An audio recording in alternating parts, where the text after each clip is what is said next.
guys don't have any dry fit like jackets you can wear? No, I mean they offer them to me plenty of times during the day. You trying to cut weight or anything? Or? No, honestly, it's the best way that I can kind of keep in tune to what the players are going through because I'm not sprinting around. So at least I have an idea of how hot it is. Otherwise, you'll kind of lose sight of that, and then you'll be doing too many reps and causing soft tissue injuries and all that nonsense. So, Coach, how much do you enjoy just walking out on the field? I mean, you get a little hot once you get. I would say like right when you drop that drink off and you walk on the field. I mean, you talk about a professional dream. You know, I think one of the things that is a competitive advantage just in life is perspective. So, you know, I made a lot longer walk to go watch Denver Broncos training camp and rode on the inside of helmets. So, yeah, it's enjoyable. The responsibility is real and great. So I have to be deliberate in reminding myself that because you can get swallowed up in all the things that you have to do. But yeah, it's a lot of fun, especially, and it's a credit to the organization, the coaches, the players. It's a fun place to go to work. Can you offer us your perspective on the way Tua's practicing, specifically his downfield passing? He's practicing. I'm really excited about the reps that Tua's getting in this offense. I'm excited about where he's at. Today was. I talked to him, I talked to the team, and I talked to him today specifically about, I've just been waiting for those moments where you have a slight obstacle. And Tua is very, very critical on his ball placement, and he's a very accurate quarterback as a result. Yesterday, he had some throws that he demands better of himself. But like I told everybody else, that today was the first day I got to really evaluate Tua because that is professional quarterback in the National Football League. You're going to have things that you don't execute to perfection. You're going to have people talking about how you're not performing, and guess what? No one cares.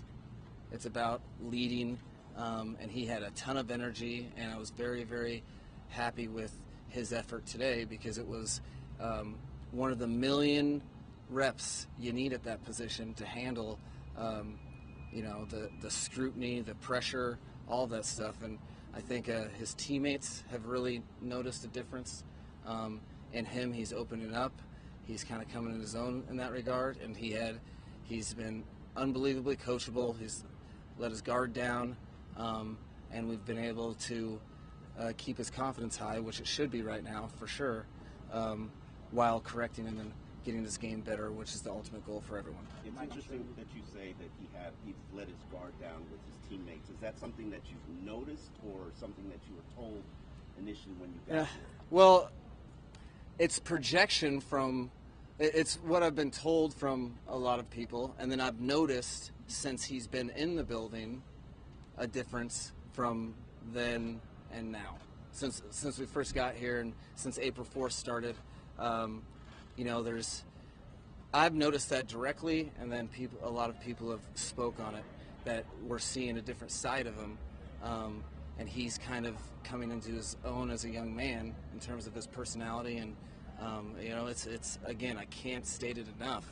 I don't think people give that position its due for how hard it is.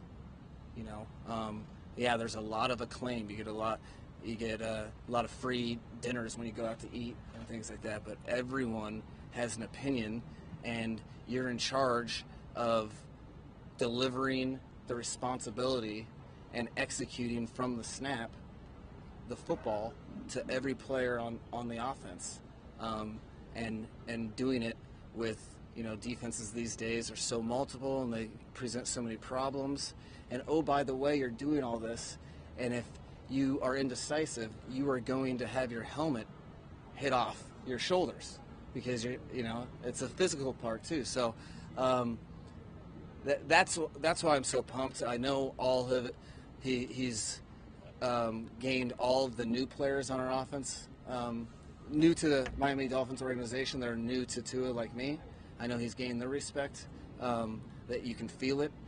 Players know when they're around good players, and it's been very cool to watch him and the rest of the team really grow together, because we've gotten a lot closer in these 6 OTA, 2 minicamp, and 2 voluntary minicamps, that it feels like light years ago when we first started. Mike, Wes Welker had mentioned that there have been sessions early on where you and the offensive staff got together to talk about ways to maximize those weapons you have. How much do you push yourself, and how much do you push your offensive assistants creativity, as far as creativity in terms of coming up with new stuff? Obviously, most plays have been running the NFL we've seen before. So how much do you push yourself from a creative standpoint? And have you ever written a play down on a napkin, out of curiosity? No, because of my specific background and the coaches I was fortunate enough to be around, the being creative and innovative is something that I think is part of the job. That it's natural for my brain to look at things that way, to the point that I actually have to be mindful of pulling back, that I don't get bored.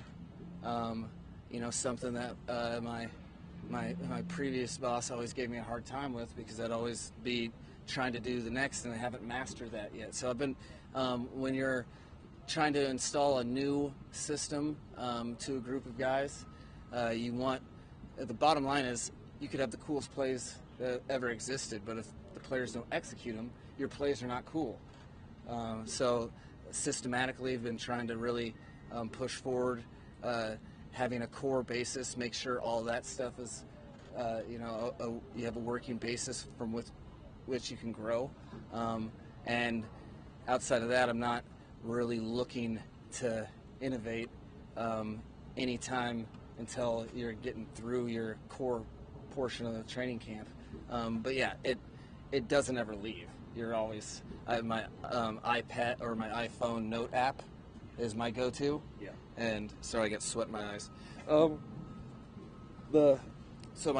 I'll write down whatever play I'm referring to, and if it's that abstract and there's no word for it, I usually just put some symbols, and that's my note taking. Maybe 1 or 2 in the morning in bed, when my wife is being annoyed that my screen's too bright. Symbols as emojis. Yeah, which emoji are you using here? Like talking about underscores, like old school symbols, like front slashes and back slashes, those type of things. Just create a triangle with a front slash and a back slash, Coach, as the offensive play caller, how have you enjoyed the competition going up against the defensive signal callers, like Landon Roberts, Javon Holland, whoever's making defensive calls? How have you enjoyed that competition between yourself and those guys? Well, this isn't there's no player coaches, so they are passing along the play call, but Josh is still calling it.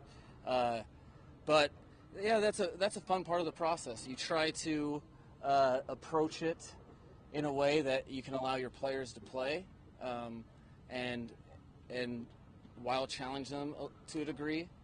It's impossible not to go through the process of what you're expecting. So it's always interesting to guess and check with no stakes and be like, yeah, I totally thought this was coming. Here's why. It can be a very valuable process if you approach it that way. I think Josh and I work very well together, and we talk through that stuff, so you can kind of see how people view things from the other side of the coin. And it's fun to see how the players respond, because every other play you see in practice, when it's not, when all the players aren't off the field, guys have the night to prepare. They're sitting there and looking at what it is. There's no preparation, because up until that period, I don't know what I'm going to call, and neither does Josh.